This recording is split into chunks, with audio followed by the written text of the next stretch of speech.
exploring the great outdoors in Pennsylvania and beyond. Brought to you by the Mariana Outdoorsman Association and by Wild Acres Farm, Fishery, and Regulated Hunting Grounds. Now, the great outdoors with Jason White. Hello friends, I'm Jason White. Welcome to the Great Outdoors. Got an exciting show for you. We're going to be diving into some white-tailed deer action happening here in southwestern Pennsylvania and obviously across the Commonwealth as a whole. But that being said, I want to give a special thanks to our sponsors, the Mariana Outdoorsman Association. They are currently now accepting members, MarianaOutdoors.com. Again, MarianaOutdoors.com. You can check them out also on Facebook, Instagram. They have a YouTube channel, the Mariana Outdoorsman Association, with all of these shows and also a lot of other great informative videos, a lot of wildlife videos, a lot of agricultural videos. Check them out. Also, special thanks to Wild Acres Farm, Fishery, and Regulated Hunting Grounds, managed by 10 Mile Creek Outfitters. If you'd like to book an upland bird hunt, whitetail deer hunt, or turkey hunt, check out 10mileco.org. Again, 10mileco.org. Would really, really love to have you. Hunting seasons vary and range from September all the way in through May. So if you're interested in anything there, come check them out. And last but not least, the Washington County Chamber Tourism and Promotion Agency. Can't do this show without their support. So thanks to everybody involved. We really are grateful and thankful for everybody's continued and overwhelming support. Want to highlight some upcoming events that are going to be taking place. Monday, December the 11th, it'll be the Mariana Outdoorsman Association's third trout stalking of the fall. That'll be at 3 p.m. Again, that's Monday, December 11th at 3 p.m.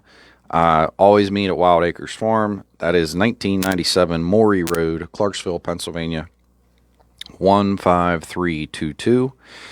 And then, again, it'll be the first Friday of, let me check here. I apologize. First Friday of January, which is, I forgot to put it on my calendar, which is actually, I apologize. It'll be the 8th, December the 8th, we'll be doing another trout stalking. So, January, I got my dates all messed up. I apologize. I'm looking at December.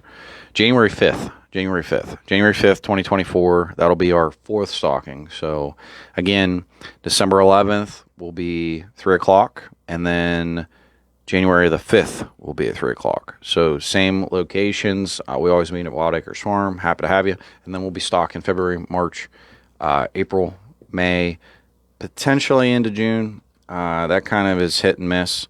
But again, December 11th is the one that you should put on your radar. That's the one after deer season is over. It's great for anybody that wants to, get on the stream between the holidays, because, you kind of have a 2-week gap there between Christmas and deer season. That not a whole lot going on unless you're going to go up to Lake Erie. But if you want some milder conditions, happy to have you here catching some monster trout here in southwestern Pennsylvania at the Mariana Outdoorsman Association. Looking ahead into January, I have some really cool stuff going on. January the 13th, which is a Saturday, we will be having a continental pheasant hunt. I know 12 slots are already sold. We have another 10 available. So if anybody's interested, again, MarianaOutdoors.com. MarianaOutdoors.com. You can message our Facebook page, Mariana Outdoorsman Association. I'd love to have you. That'll be at 9 o'clock Saturday, January 13th. It's a continental pheasant hunt. If you've never done it, it's an awesome time. Check it out. And, after that, again, we'll be stalking monthly. We have some trout tournaments that we're going to be doing this upcoming year, so I'm excited about that. Really, really grateful for everybody that's been shown interest and really intrigued about all that we have kind of planned and laid out ahead.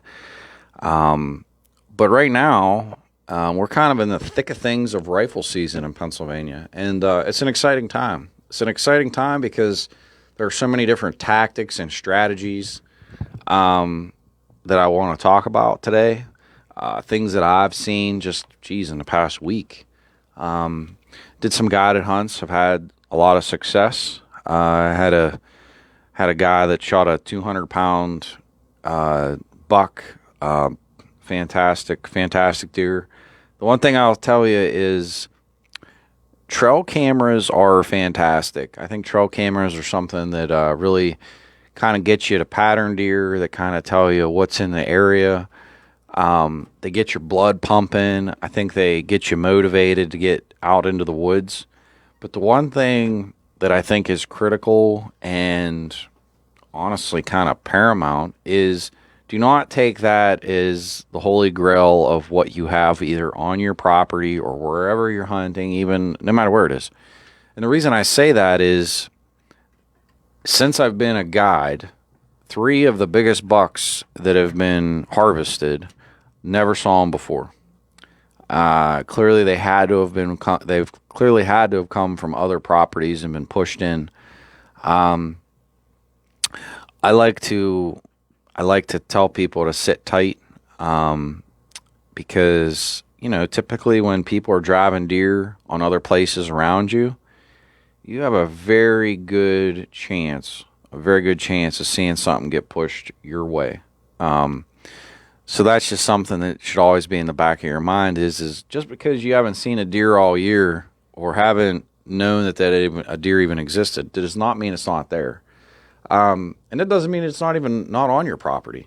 There's a possibility that it is. You just didn't get a picture of it. Deer are sneaky, for sure, especially big bucks. They're not stupid. They don't get that big by being dumb. This goes without saying. I mean, clearly they've been around and made it as long as they have. They definitely know how to sneak.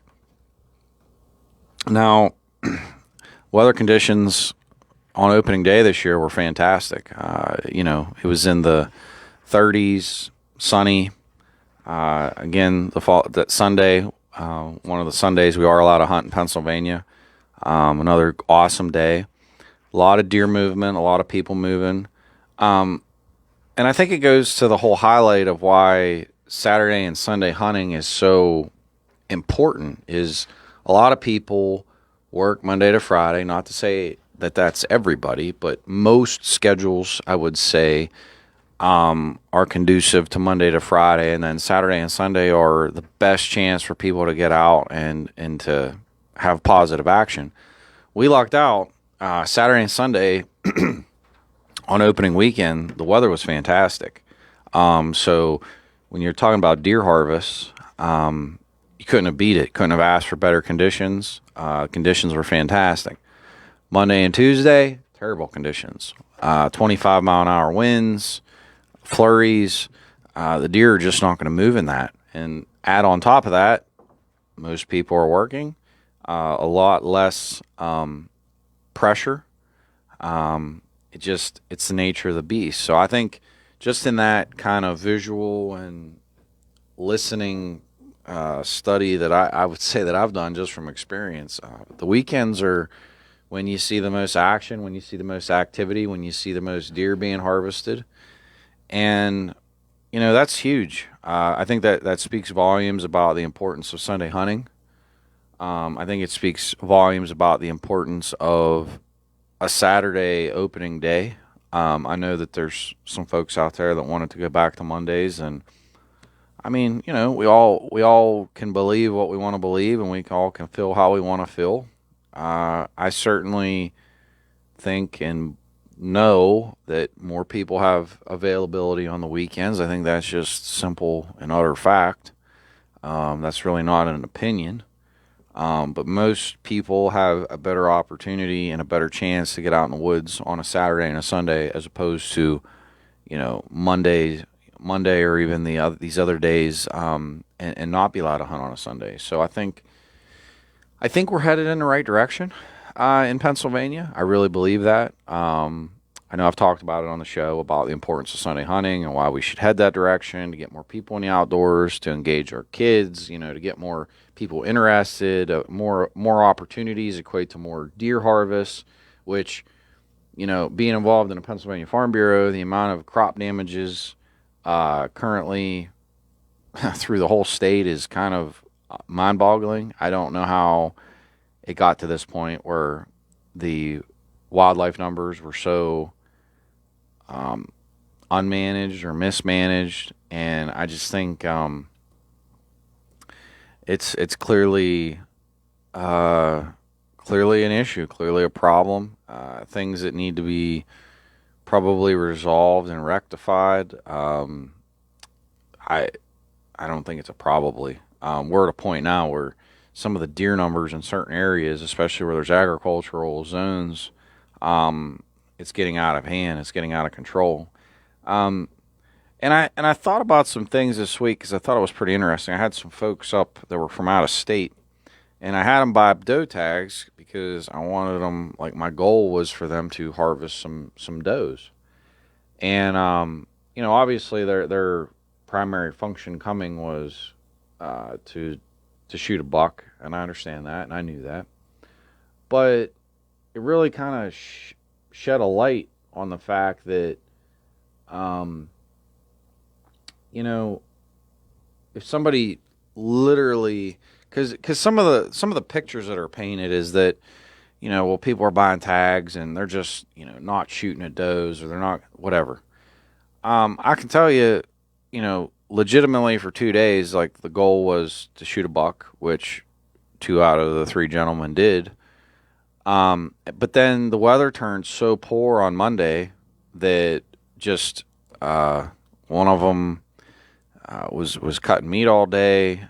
The other one was looking for a deer that he shot and trying to find it. So, like, that was his primary focus, obviously, to ethically recover and retrieve a deer. And then he hunted in the evening and just didn't see one. And then the other fella just didn't have a shot, and the conditions were atrocious. I think about that, and I think about the fact that it kind of sparked an idea in my mind. I was like, well, what if people that don't harvest a deer, if there was a way that they could even turn their tags back in, and then, basically the game commission be allowed to reissue additional tags, if that makes sense. Like, if somebody only has a window to hunt, whether maybe that's archery or maybe they're here for only so many days and they don't use it, could they turn it back in and the game commission then reissue it to somebody else? It really started spinning in my head like an issuing system where that's an opportunity. It wasn't their fault that they didn't get one.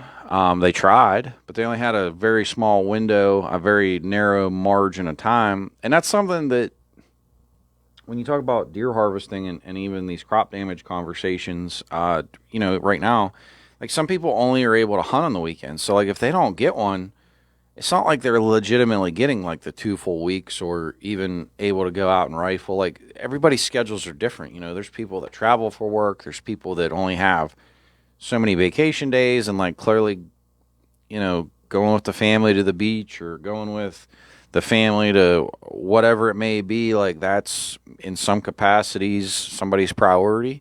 So, deer hunting might not be necessarily the first thing that gets a vacation day spent on it. For some others, yeah, it is. Absolutely. Some people, it's almost religious to where it's they take a week of vacation, which I understand that too. I've grown up in a family that that's how it was. That's how we experienced it. That's what we all come to know and I would say and enjoy, is just the heritage. But I also can see the change that's needed, the change that needs to come. When you start looking at, I'm saying here about, we know we have crop damage, and it's out of sight. It's huge amounts of crop damage, huge amounts of deer. People have limited windows to harvest a deer.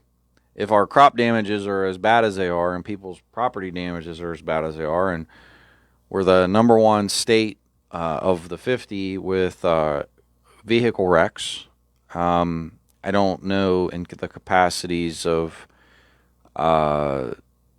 severity of the wrecks, but I know that from the statistics I received from the Farm Bureau that Pennsylvania was number one for deer automotive accidents. That's a testament to where we are, and that we need to kind of redefine how we're operating. The definition of insanity is doing the same thing and expecting a different result.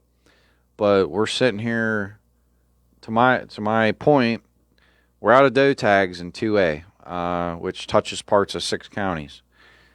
Right now, these fellas, just left. It'd be really great if we could turn those tags back in and reissue them to somebody that really needs them for a farm that would like the opportunity to harvest them. I look at little things like that. The ideas that we've talked about with the wildlife management units, they're not working. I don't care what anybody from the Pennsylvania Game Commission says. I respect their views. I respect their opinions, but I must completely and adamantly disagree with the management units. You have units that touch 6 to 9 counties at times. Confusing, convoluted. I strongly and adamantly feel we need to go back to a county-based system, because they sit there and say that, oh, well, it's because of habitat. Well, the Pennsylvania Game Commission does not acknowledge farms as viable natural habitat. That is why the game lands don't get planted. Did you know that? Did you know that's why there's not tons of food plots, there's not apple orchards, there's not peach groves, there's not brassica plots, there's not soybean pastures? That's why. Now, do I feel they should do that? I absolutely do. I 1,000% think they should.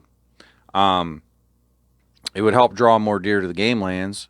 It would be better for the hunters. It would be better for the wildlife. You're actually putting stuff to sustain the animals instead of them bedding at the game lands and then just going off and eating at the farmers' crops all around the game lands. That's what happens. I don't care what anybody says. That's fact. There's no doubt about it. They're going to the neighboring farms and getting into the food plots. They're getting into the hay fields. They're getting into any crop they can to eat. I mean, look, they're eating. It's a wooded cow. Think of a deer as a cow in the woods, just grazing along, eating. That's what they do. Same as a cow does. They just graze and eat. That's what they do. But until there's a different philosophical approach based upon facts and data, these management units were kind of like follow the leader. Let's do what other states are doing because somebody else did it. We should do it. Well, the crop damages in the states that have management units are dealing with the same problems. And I always give this analogy. What is more effective, hunting with a sniper rifle or hunting with a shotgun? When you can allocate tags county by county, being county specific, that is, from a conservation perspective, an extremely good way, excuse me, to allocate tags in a defined area. When you're giving it over 6 counties, now a county that needs additional tags has no way of getting them. Now, I've had these conversations with folks. I clearly think that management units don't work. I mean, that's my opinion, and I'll go to my deathbed saying that. I mean, they're totally ineffective. And I'll be, somebody from the Game Commission will probably say to me, well, that's just stupid or something, because they've said that to me before that I've said that, and I really don't care what they think, because it doesn't work. I've been across the state listening to people talk about crop damages, people being unhappy about, how conservation's being handled, being unhappy about the agricultural economic impacts because of how things are being managed. Even hunters are being displeased in certain areas, especially when it comes to game land management. I mean, that conservation there is, in my opinion, just I don't know what we're doing. Why we can't plant cornfields? Why we can't plant apple trees? Why we can't plant peach groves? And if it comes up about the concept of baiting, well, I think that's a whole other thing that needs, like, we need to open that Pandora's box, because every state around us allows it. So all the counties basically that border a state that allows baiting, which happens, to me that's kind of like just like Sunday hunting. Like if you're on your private property and you want to hunt on a Sunday, I think that you should be allowed to do that. I can go to a gas station on a Sunday. I can go to Walmart on a Sunday. I can watch an NFL football game. Heck, they practically own Sundays anymore. I mean, what's the big freaking deal? I feel the same thing about baiting. I think baiting needs to be brought up and discussed, because you want to shoot more deer, you want to address crop damages in this state, then landowners with private property. I'm not saying necessarily game lands, so don't get in a tizzy out there, anybody. But I think you got to start somewhere, and I think you need to allow private landowners the right, just like they do in Ohio, just like they do in West Virginia, just like they do in New York, other states. I don't really see the issue on private land to be allowed to do that. It is what it is. Heck, I wouldn't even care if you had to buy a tag, an extra fee, like however much it is, to even be allowed to do that on your own private property. Why is that important? Well, let's look at it from this perspective. One, better opportunity to shoot deer. That's number one, which helps the agricultural community, which is being decimated by crop damages. Number two, think about the amount of corn, soybeans, oats, sunflower seeds, etc., that could be raised in the state of Pennsylvania and sold back to the outdoorsman community. Now, let's face the facts here, folks. It's kind of like those old-fashioned gambling machines, which I know a lot of you probably have used in some basement club here in Pennsylvania, or at some restaurant that was in some back corner or some back hidden room. You all know what I'm talking about. Like, it's fact. Like, there were hidden, like, underground gambling machines in the state of Pennsylvania. Everybody knows it. It's utterly fact. So what did Pennsylvania do? They legalized it, and they tried to make money off of it, because fact of the matter is if it's a revenue stream that's an opportunity, why wouldn't you maximize and tap into that potential? The whole baiting conversation, we got to talk about it. What are the benefits of doing it? What are the benefits of allowing somebody on their own private land to be able to do that? I would challenge anybody right now to go to Sportsman's Warehouse, Walmart, Bass Pro. Go look on the shelves, and what are you going to see? I guarantee you $1 million that there's bait on the shelves right now. And I'll even challenge you this. Look what state that it's produced in. I bet you $1 million it's not Pennsylvania. And that is, look at all the money that's on those shelves that's being produced in other states, because those states allow it. And yes, people are buying it here. And if anybody thinks that people aren't illegally baiting, you're just completely and utterly crazy, or you're just not factually looking at the realities of the situation. People go, I mean, we're here in Pennsylvania, and it would be like, the best analogy would be like back in the bootlegging days when liquor was illegal. It would be like literally going to a grocery store and saying, "Oh, well, we can sell you the liquor on the shelves, but you can't go out of the store and drink it." Well, it's the same thing here. You go to all these different stores right now, there's deer bait everywhere. What do you think people are doing with it? Like, of course they're buying it, and of course they're using it. Is everybody using it in Pennsylvania? Probably not. I can't confirm nor deny that one way or the other. But the fact of the matter is, why would we not have legitimate conversations? Sunday hunting was like, my goodness, it was like the most awkward thing for people to talk about, and we are so close collectively that everybody can put that to bed, move forward as a collective body, and Pennsylvania will be for the better for it. These management units and the way that they're being handled, and these deer allocations and the way that that's being handled, And this conservation and habitat mismanagement has to be addressed. It has to be addressed. We cannot grow the outdoor community. It's competitive. It's competition, folks. You got to look at it from what are the other states doing? Why does everybody want to go to Ohio?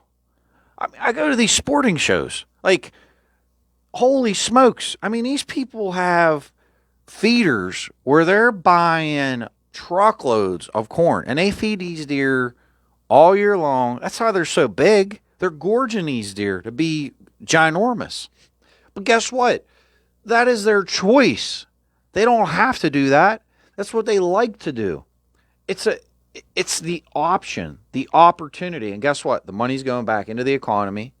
Guess what? There's outfitters out the wazoo in Ohio. People come in to shoot a 120 plus buck. But they have grasped the concept of giving people options, allowing the free open market to exist. That's what we're missing here, is like we're missing that opportunity that people are not seeing, that like we could be selling, businesses could be set up in Pennsylvania to allow for more grains, more corns, more baits to be produced, because it would present a better opportunity for somebody to harvest a deer. I'm not saying that everybody should be having to do that. I think you should have the choice. You should have the choice on private land to be allowed to do that. They do it in other states. It's not a big deal. They do it in other states to try to manage the deer herds, and also even, heck, I just had some clients in from New Jersey telling me stories about bears, how like bears have gotten out of control because that was mismanaged in their state for a period of time, and it got to the point where literally the bears were coming and eating like people's animals and pets in their backyards and taking away people's dogs and cats, and just that will happen. If we continue down the path of mismanaging wildlife, you're going to see car wrecks continue to go up. You're going to see farmers going out of business because their crop damages are so extreme. And I know I've given examples in past shows about crop damage, but when you look at it from the perspective of somebody losing $200,000 a year in revenue, that's an astronomical amount of money. And when you're talking about somebody that puts literally that's their life, that would, can you imagine me just saying, oh, well, guess what? Half of your salary or half of what you were going to get for this year, you're just not going to get it. And nobody really cares because, we'd rather just mismanage the wildlife units. We'd rather just guess at what deer allocations are going out. We don't really want to change anything. We don't care about you. But we'll pay out of wazoo to ship goods from other countries that pay people no minimum wage, or $2 to pick a basket of coffee beans, or $2 to pick a basket of cacao beans. And that's fact. You can go look that up if you don't believe me. Take a drive down to Nicaragua or Costa Rica, and you'll be enlightened to the realities of the world. Our lack of empathy and care for the agricultural community is, to be honest with you, it's kind of astounding to me. We all have a hand in agriculture. We all have a hand in making the world a better place. We all have a hand in making the world a worse off place. And by choosing to do nothing about these things that impact us, impact the cost of the food that goes on your dining room table, I think that that's sad. And I think that we all have to just come together and start nipping these little things in the butt, because, hey, more deer tags make the outdoor community obviously happier, because they're getting more opportunities. There's people that go out and, like I said before, they try to hunt. Just the time that they had, they weren't able to, seal the deal. But you don't want that to go as a goose egg on the scoreboard at the end of the season. If there's ways that we can utilize every opportunity to get these tags filled, I think I strongly feel and think that we should do that. Reforms are, I think, without a doubt, a necessity. And we I would say at the Farm Bureau have raised a lot of these issues, and I'm really proud of everybody for their willingness to be open and to talk about it. Some of this stuff that I brought up today isn't necessarily policy. These are things that, in my mind, I'm already formulating policy for next year that I would like to see. This baiting thing is one of them. I think this baiting thing is something to talk about. I think it's something to look at. Because, back to that topic, it's okay to go put a food plot. That's acceptable on private land. I can go plant an apple orchard. That's acceptable on private land. The deer can eat all the apples off the ground. That's okay. I can plant a peach orchard. But if I go to Walmart and buy a bag of apples and dump on the ground, that's illegal. It's just, at the end of the day, if you put the money and you put the sweat equity into your own private property, God bless you. God bless you, because I like to see people that are willing to put the time and the effort and also the financial investment back into our economy. What's good for the goose is good for the gander. And if somebody wants to put forth that kind of effort to try to, make things better and to try to give themselves an opportunity to maximize the small window that they may or may not have, I respect that. It doesn't have to be something that everybody, because at the end of the day, no matter what topic we talk about, there aren't 100 people that are all going to agree on an issue. Very rarely. I shouldn't say never, but the odds of people 100% always agreeing are slim to none. And that's okay, because some of the greatest ideas, come from discussions and conversations and people trying to find common ground. I really look forward to kind of where things are headed as far as Pennsylvania Farm Bureau is concerned in regards to policies that we had passed and fulfilled here in this past the 2023 convention. I think that 2024 really looks exciting, and I think there's going to be a lot of opportunities for change, support of change, relationship building, things headed in I don't want to say a open-minded mindset, but maybe that is it.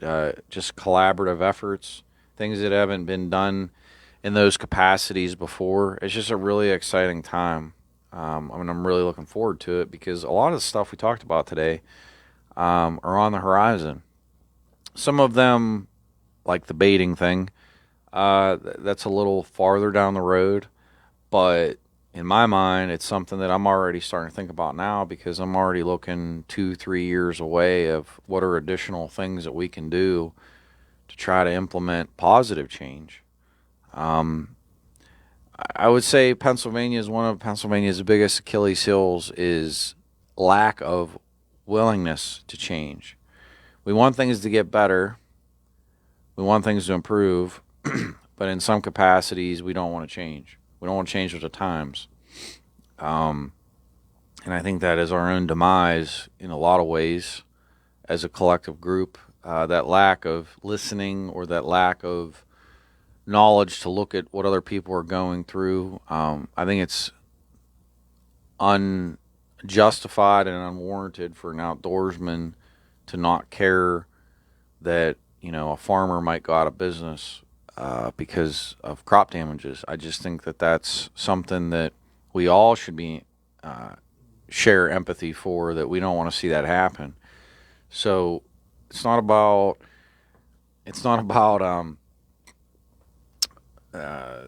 trying to eradicate deer. It's about managing conservation. It is about managing wildlife. It is about sustainability. And that has to be the ultimate and utter goal. Anything less than that, we're selling all of ourselves short, because realistically, you're causing your grocery prices to be more money. You're causing your goods and your services to be more money. You go to a restaurant, it's going to be more money. So you might not see it, just like I said, your chocolate, your coffee. Go research where that stuff comes from. Go see what the wages that their people are getting paid in those countries. I will guarantee you that those countries ship in immigrants and literally pick beans for $2 a basket. And you start looking at this in the bigger picture of how do we cut down prices in Pennsylvania and even in our country. These are simple ways. We start looking at the little things. We have put these small issues into baskets, and the baskets now to carry them around are getting heavy on our shoulders. It's very important that we start acknowledging that these little things can make a collective big difference. And if we start taking and pulling these issues out and start addressing them, be willing to talk about them, be willing to compromise, that's the only way we're going to collectively address the problems that we are seeing. It's how we get more kids to engage the outdoors. It's how we get more families to engage in the outdoors. And today, obviously we're highlighting about hunting. This conversation certainly in the future will expand to fishing, boating, hiking, biking, golfing, sports, other sporting activities. But right now, it looks like this week, if anybody does have the opportunity, especially in southwestern Pennsylvania, well, it looks like the weather has changed. I misspoke, but it looks like Saturday morning looks really good. If you have the opportunity to get out and try to harvest a deer, I wish you nothing but the best. Please, please, please, please make sure you got your orange vest, your orange hat, got your square inches covered per Game Commission rules and regulations. Please make sure that you're adequately dressed for whatever you're doing, wherever you're going. The last thing you want to do is be way underdressed and go to a buck comes through or a doe or whatever you're shooting, and you're frozen solid and you can't even adequately hold the firearm and successfully harvest a deer. So make sure you got the clothing that you need. Make sure you pack your lunch. Make sure if you're going to go in a tree stand that you have that safety harness. Please, please take the safety harness with you.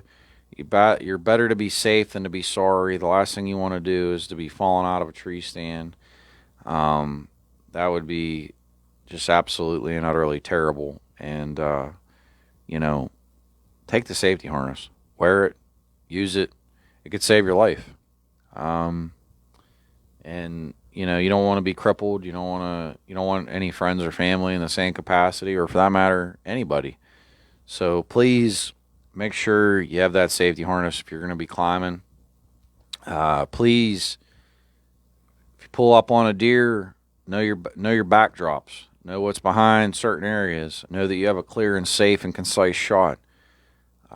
Please do not shoot a firearm at a horizon. I mean, you can see the biggest buck in the world, but if behind it is skyline, do not shoot. These are critical little tips. Please make sure when you go to load your firearm that you check every bullet and make sure that it is for that gun. The worst thing you could do is put, ammunition in that's larger than the caliber of the gun and the gun blows up. It's happened before. Make sure when you load the gun that you have it on safe. That is the last thing you want to be doing. Do not, when you're crossing a fence, crossing a creek, you do not want ammunition in the chamber. You should unload. If you can hand it to somebody, or set it on the ground across and pick it up, reload it. There's been documented accidents, folks, where people have fallen down with a loaded gun, crossing a stream, or somebody walking in front of them. They had a bullet in the chamber, had the safety off. Somebody hits the gun, bounces, somebody's shot and dead. You don't want to be one of those stories. You don't want to be a nightmare. So, safety is number one when you're going out. Number two is clearly, which is 1A, is to have an awesome time, make memories with friends and family, and, to do it year in and year out and come back, and enjoy yourselves. But as we wrap up for today, I just want to reiterate the fact that to be safe, enjoy yourselves, enjoy your families, get out there, enjoy the great outdoors of Pennsylvania. We have some amazing deer hunting, and I wish you all nothing but 100% success. That being said, just looking ahead, I want to close out with Marion Outdoorsman Association will be stalking trout on December the 11th. That's at 3 o'clock, Wild Acres Farm, as always. And then we'll be stalking from that point onward monthly, January, February, March, April, May, potentially June. If you've never been there to see it, it's certainly something to see. We stalk some monster trout. I'm sure you would love it and enjoy it. And if you have any kids that, you want to get engaged in the outdoors, bring them along. They can carry a couple buckets and experience, what it is to put some monster trout in the water. Saturday, January 13th, that'll be at 9 o'clock in the morning. We're having a continental pheasant hunt. All are welcome. We have tent spots still available. We already have 12 commitments, but we have 10 spots available. So if you'd like to do that, please let us know. And then, as I said, we have a lot of other ongoing events planned for the spring, summer, a lot of projects on the horizon.